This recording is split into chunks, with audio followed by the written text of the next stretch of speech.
Si Jiro Manyo ay dating aktor sa Pilipinas, lumabas siya sa iba't ibang mga pelikula at programa, pero ang tumatak na karakter sa kanya ay ang pagiging Magnifico. Gumanap din si Jiro sa pelikulang Tanging Ina na siyang naging daan para makilala niya si Ai Ai de las Alas, na siyang tumayong ina ni Jiro sa totoong buhay. Bigla na lang ako nag-drive-thru papuntang airport.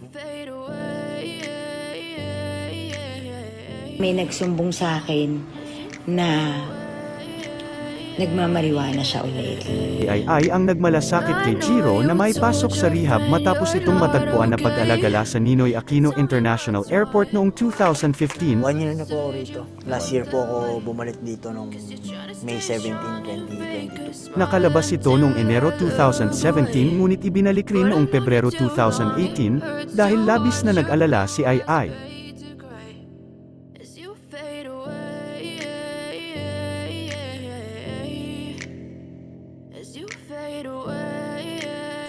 Siyempre, nagpapasalamat ako una po sa lahat yung sa family ko po.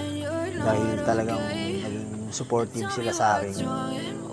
Hanggang huli, kahit po nang-aaway na ako sa bahay namin, hindi pa rin sila bumitaw sa akin para payuhan ako. Kahit nalaman nilang nandito ako ulit, pinapayuhan pa rin ako na dito na lang muna ako para mas maka-recover ako. Tapos dito po, nagpapasalamat po ko dito sa rehab kay Dr. Joel Guinea at saka kay Dr. Liz.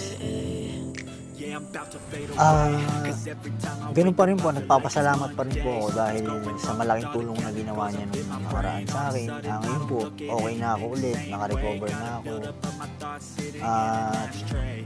Hindi na po ako babalik sa bisyo. Hindi na po yung pinapangako. Thank you, Jiro. And good luck sa'yo, ha. Good luck.